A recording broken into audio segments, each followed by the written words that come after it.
नमस्कार बच्चों, लक्ष्यकार गुरुकुल में आपका एक बार फिर स्वागत है। आप लोग लगभग प्रतिदिन बायो एवं इंग्लिश से संबंधित वीडियो देखते हैं। इसमें नए नए वीडियो आपके पास तक पहुँचे, इसलिए आवश्यक है कि आप इस चैनल को सब्सक्राइब करें, जिससे आपको अधिक से अधिक आपके सब्जेक्ट से संबंधित जानकारी मिलती रहे। इसी क्रम में आज हम आप लोगों के लिए रिप्रोडक्टिव सिस्टम ऑफ मैन यानी मेल रिप्रोडक्टिव सिस्टम लेकर के आए हैं। ये टॉपिक भी 10th एवं 12th क्लास के लिए मोस्ट इम्पॉर्टेंट टॉपिक है, इसलिए आवश्यक है कि आप इसे अवश्य देखें और उसका लाभ उठाएं। तो जो पुरुष के मेन मुख्य रिप्रोडक्टिव ऑर्गन्स होते हैं, पहले आपको हम बता दें कि कौन कौन से ऑर्गन्स मिलकर के मेल रिप्रोडक्टिव सिस्टम बनाते हैं। तो इसके अंतर्गत एक जोड़ी टेस्टिस होते हैं,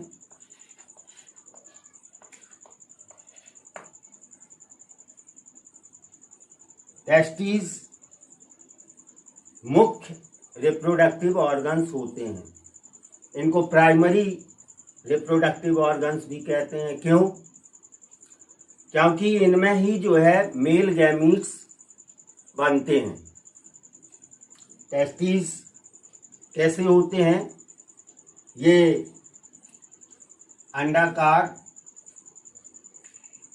लगभग 5 सेंटीमीटर लंबे, 2 सेंटीमीटर चौड़े, अंडाकार आकृति के, और प्रत्येक टेस्टिस जो है लगभग 10 से 15 ग्राम वजन का होता है। ये टेस्टिस प्राइमरी रिप्रोडक्टिव ऑर्गन्स कहलाते हैं। क्यों? क्योंकि इनमें स्पर्मेटोजेनेसिस होती है, मतलब स्पर्म निर्माण की जो प्रोसेस होती है वो इनमें होती है, जिसके अंतर्गत मेल गैमीट्स यानी स्पर्म्स बनते हैं। तो एक जोड़ी जो है टेस्टिस मेल में पाए जाते हैं, और ये जो है शरीर से बाहर एक थैली जैसी रचना में स्थित होते हैं। ये थैली जैसी रचना जो है केवल एक होती है। ये देखने में संभवतः 2 लगे, लेकिन ये एक ही होती है, और ये स्क्रोटल सैक कहलाती है।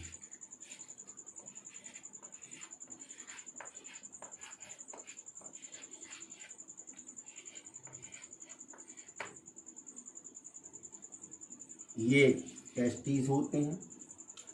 अब ये थैली जैसी रचना जो है स्क्रोटल सैक कहलाती है।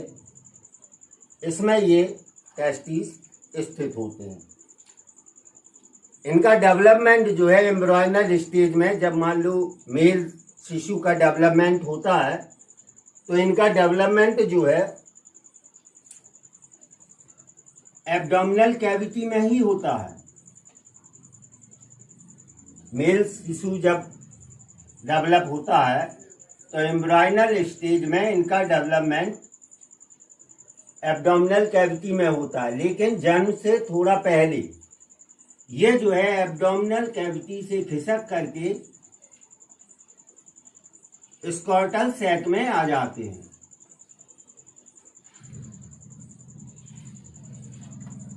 एब्डोमिनल कैविटी से खिसक करके स्क्रोटल सैक में आ जाते हैं।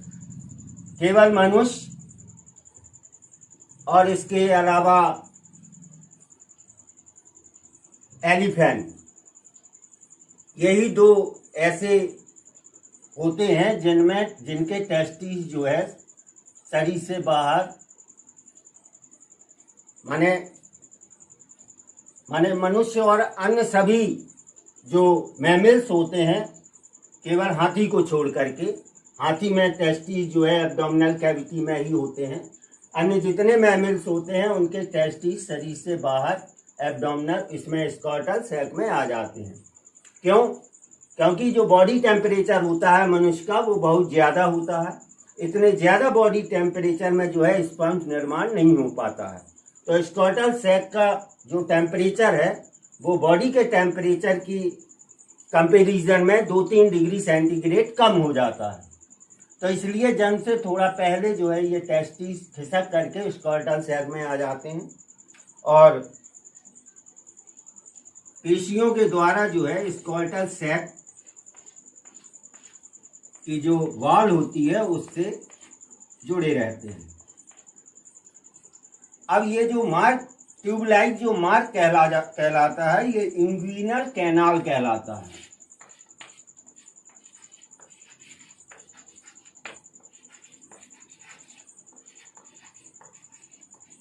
ये इंग्विनल कैनाल कहलाता है और इसी से होकर के जो है जो ब्लड वेसल्स वगैरह हैं, नर्व फाइबर्स वगैरह हैं, वो सब जो है टेस्टिस में पहुंचती हैं।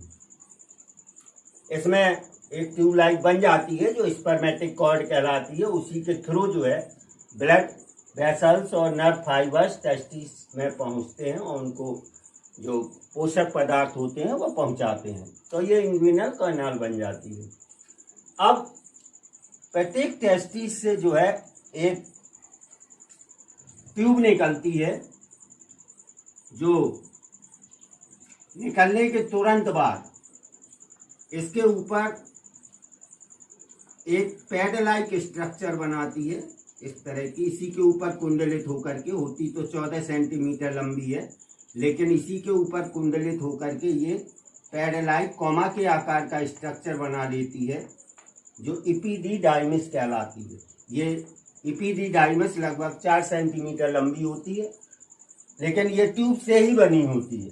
तो दोनों टेस्टिस से जो है एक ट्यूबलाइक स्ट्रक्चर ट्यूब निकलती है जो इसी के ऊपर पहले कुंडलित होती है, वाइल्ड होती है और लगभग 4 सेंटीमीटर लंबी कॉमा की शेप में जो है एक आकृति बनाती है जो इपिडिडाइमिस कहलाती है।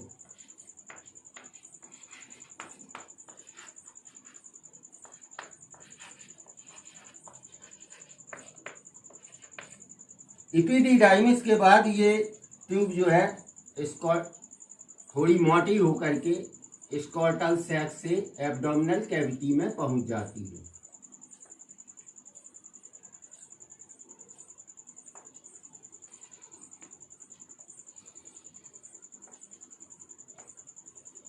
ये जो ट्यूब निकलती है ये एब्डोमिनल कैविटी में पहुंचती है, ये वाश डिफरेंस कहलाती है।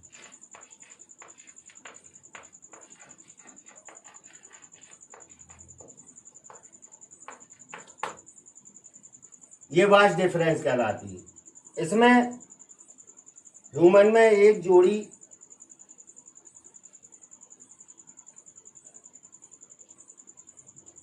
सेमिनल वेसिकल्स होते हैं जो ग्लैंड्स की तरह कार्य करने लगते हैं दोनों तरफ। एक जोड़ी ये ग्लैंड्स सेमिनल वेसिकल्स होती हैं, इनसे डक्ट निकलती है और वाश डिफरेंस की डक्ट और सेमिनल वेसिकल्स की डक्ट दोनों मिलकर के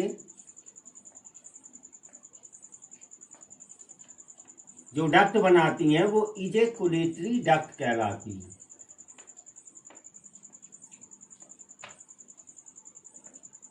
तो ये सेमिनल वेसिकल्स होते हैं।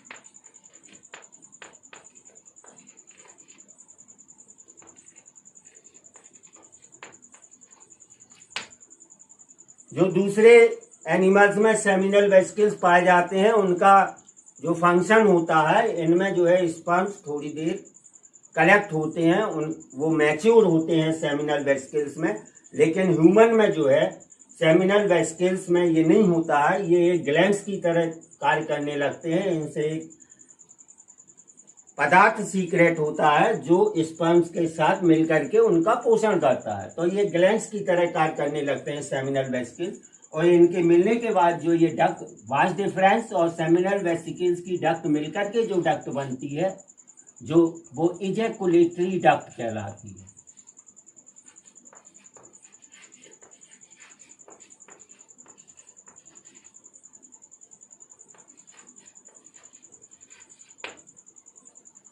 अब ह्यूमन में जो है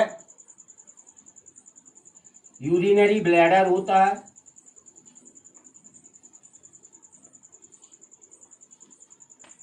यूरिनरी ब्लैडर में किडनी से आई हुई दोनों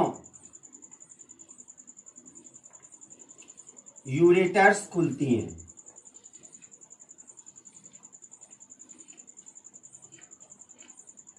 किडनी से आई हुई दोनों यूरेटर्स यूरिनरी ब्लैडर में खुलती हैं। ये यूरिन जो है ला करके यूरिनरी ब्लैडर में कलेक्ट करती हैं। तो ये यूरिनरी ब्लैडर जो है एक्सक्रीटरी सिस्टम का पार्ट है, लेकिन रिप्रोडक्टिव सिस्टम से भी कनेक्टेड है। ह्यूमन में जो है एक्सक्रीटरी, ह्यूमन मेल में एक्सक्रीटरी सिस्टम और रिप्रोडक्टिव सिस्टम इंटरकनेक्टेड रहते हैं। अब ये यूरिनरी ब्लैडर है,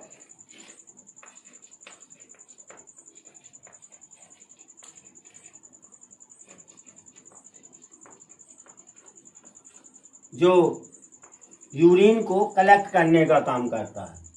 ये दो यूरेटर आकर के किडनी से आकर के इसमें इनकी ओपनिंग होती है, यूरिन कलेक्ट करती है। यूरिनरी ब्लैडर ये सकरा होकर के यूरेथ्रा बनाता है।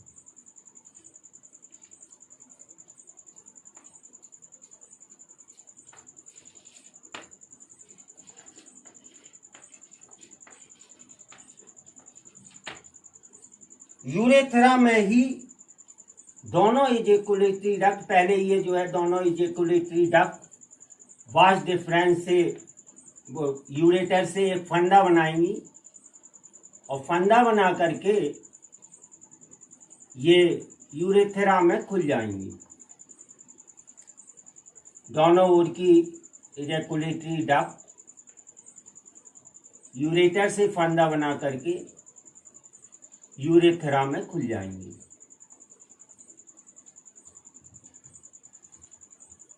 तो स्पर्म्स यानी मेल गैमीट्स बनते हैं टेस्टिस में, डक्ट के थ्रू एपिडिडाइमिस में पहुंचते हैं, वहां मैच्योर होते हैं। उसके बाद फिर वास डिफरेंस के थ्रू इजैकुलेटरी डक्ट द्वारा यूरेथ्रा में पहुंचते हैं। और यूरेथ्रा जो है ये बढ़ करके एक मांसल पेशीय एक्सटर्नल रिप्रोडक्टिव ऑर्गन्स के अंदर से होता हुआ यूरिनोजेनाइटल अपर्चर द्वारा ये शरीर से बाहर खुलता है।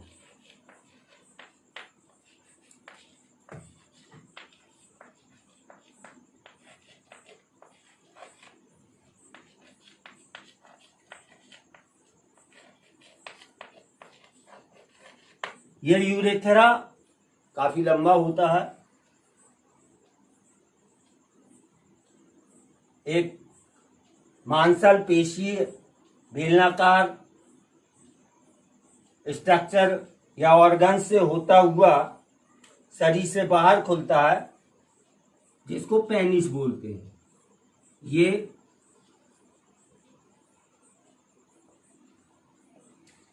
पेनिस होता है।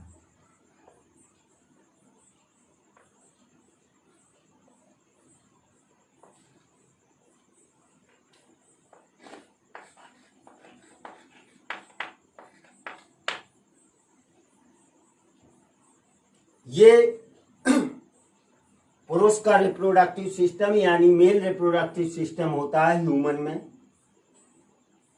इसके अलावा जो कुछ ग्लैंड्स होती हैं जिनसे तरल पदार्थ सीक्रेट होते हैं जो स्पर्म से मिलते हैं, तो ग्लैंड्स में जो है एक ग्लैंड होती है प्रोस्टेट ग्लैंड। यहाँ पे यूरेथ्रा के चारों ओर, ये आपको ऐसा लग रहा है दो होंगी, लेकिन क्योंकि ये एक सेक्शन है तो ये एक होती है, सिंगाड़े के आकार की होती है, ये प्रोस्टेट ग्लैंड होती है।